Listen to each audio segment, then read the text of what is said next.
Madame Ginette Escandrani, vous êtes présidente de la Pierre et de l'Olivier, un réseau de solidarité avec le peuple de Palestine. Je vous remercie infiniment d'avoir eu la gentillesse d'accorder cet entretien à la radio francophone iranienne. Madame Escandrani, la chef de la diplomatie européenne, Catherine Ashton, pour mieux dire la représentante de l'Union européenne pour la politique étrangère et la sécurité, est attendue demain à Gaza. Il s'agit de la deuxième fois en 4 mois que Madame Ashton se rend à Gaza. Cette fois-ci, l'objectif est de voir comment l'Union européenne pourrait contribuer à l'ouverture de points de passage de la bande de Gaza. Comment, tout d'abord, quelle importance accordez-vous à cette visite à Gaza de Madame Ashton? Qu'est-ce que vous voulez que je vous dise? Que j'accorde de l'importance, c'est pratiquement impossible à dire, parce que et soulever quelques points de passage pour laisser passer des convois, à mon avis, c'est vraiment se foutre de la gueule du monde. Parce que Gaza est soi-disant indépendant. Depuis que qu'Israël a quitté Gaza et qui a eu les élections, qui a un gouvernement à Gaza, Gaza est indépendant. Et Gaza a le droit de vivre sa propre vie et n'a pas à être recolonisé par Israël, parce qu'en fait, ce que Israël est en train de faire, c'est une recolonisation.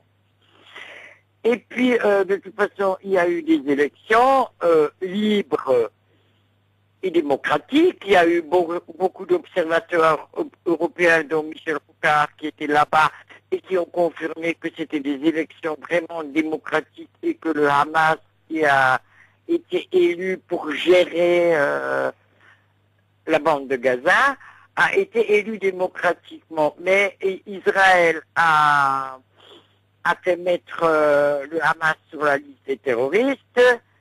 Et ce n'est pas seulement les États-Unis, mais également l'Europe qui sont responsables du fait que il y a cet embargo sur Gaza, du fait qu'ils ont accepté que le Hamas, qui est une organisation politique qui a gagné les élections, soit mis sur la liste des terroristes, et ce qui justifie en fait le blocage de Gaza depuis 3 ans. Parce que Gaza est complètement bloqué. Les Palestiniens sont dépendants du bon vouloir de l'Égypte, qui de temps en temps ouvre, et du bon vouloir des Israéliens. Où est-ce que vous avez vu qu'un pays ou une contrée, une région est indépendante et dépend des autres? Madame Escandrani, vous faites allusion à un point très intéressant, vous faites allusion aux élections législatives de 2 juin 2006, remportées par le Hamas, le mouvement de la résistance islamique de Hamas, élection qui était qualifiée, comme vous venez de le dire, de libre et démocratique. À l'époque, les Européens, non seulement n'ont pas reconnu les résultats de ces élections, et au contraire, ils ont soutenu le régime de Tel Aviv qui a fini par imposer un blocus à la bande de Gaza. La question qui se pose actuellement est, est-ce que l'Union européenne sera en mesure de faire pression actuellement sur Israël pour en finir avec ce blocus de la bande de Gaza, ou bien l'Union européenne, c'est en fait à cause de ces pressions de l'opinion publique européenne qui s'est lancée en fait dans une telle politique pour contribuer à l'ouverture de points de passage. Mais oui, tout ce qu'ils veulent, c'est soulager. Ils veulent soulever un petit peu le blocus. Alors, ce n'est pas ça qu'il faut faire. Il faut enlever, et c'est là que je reproche à toutes les associations qui soutiennent la Palestine, de ne pas faire pression sur l'Union européenne en premier pour enlever le Hamas de la liste des terroristes. Aussi longtemps que le Hamas est sur la liste des terroristes, Israël pourra imposer un embargo.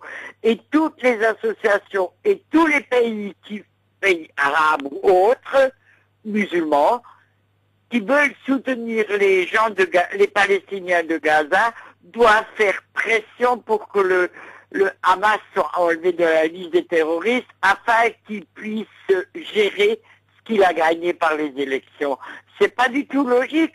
Ce ne sont pas du tout des assistés. Les Palestiniens de Gaza sont des Palestiniens, des résistants, qui résistent à une obligation drastique et à un embargo. Et ce sont des gens debout, ils n'ont pas besoin d'être assistés, ils n'ont pas besoin qu'on leur soulève de temps en temps cet embargo, ils ont besoin qu'on l'enlève complètement. Ce sont des gens libres. Et donc ils ont à gérer, leur vie au quotidien. Et donc pour cela, il faut enlever le Hamas de la liste des terroristes. Et Israël n'aura plus aucun prétexte.